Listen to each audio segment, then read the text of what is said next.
Véronique, elle arracha d'un geste frénétique en s'écriant « C'est plus propre maintenant ».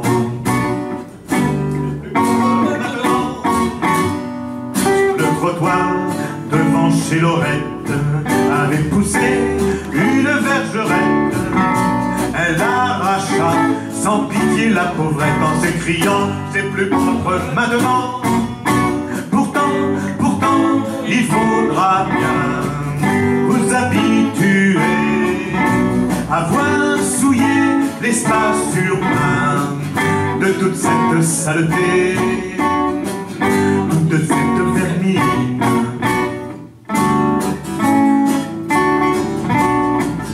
Toute cette vermine sur le trottoir devant chez Alice avait poussé un myosotis. Elle arracha l'assévrement du fils en s'écriant « C'est plus propre maintenant ». Sur le vieux de chez Marie-Claire avait poussé une Saint-Valère.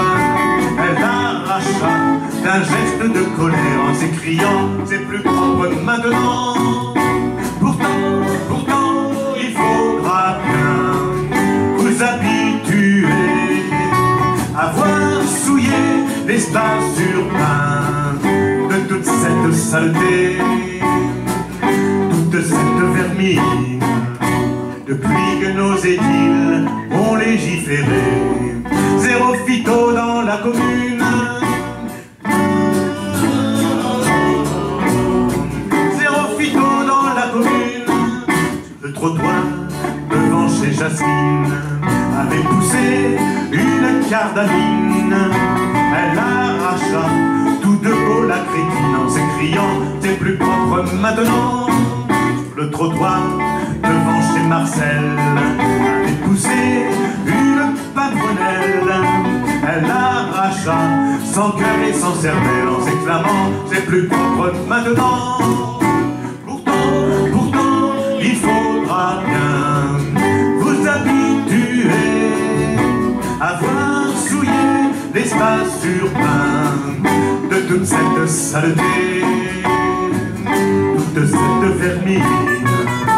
Depuis que nos édiles ont voulu préserver la biodiversité urbaine,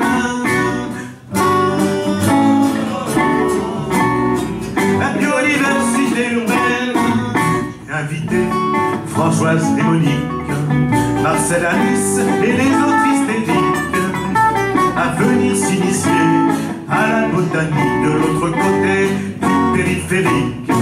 L'endroit était plutôt bucolique, loin du goudron et des fumées toxiques, dans nos petits coins de nature idyllique où je rêvais déjà à des jeux plus lubriques.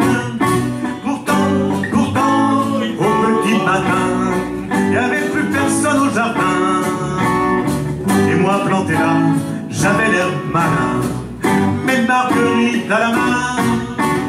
Bien dépité, je dus admettre enfin qu'elle préférait l'habitat urbain.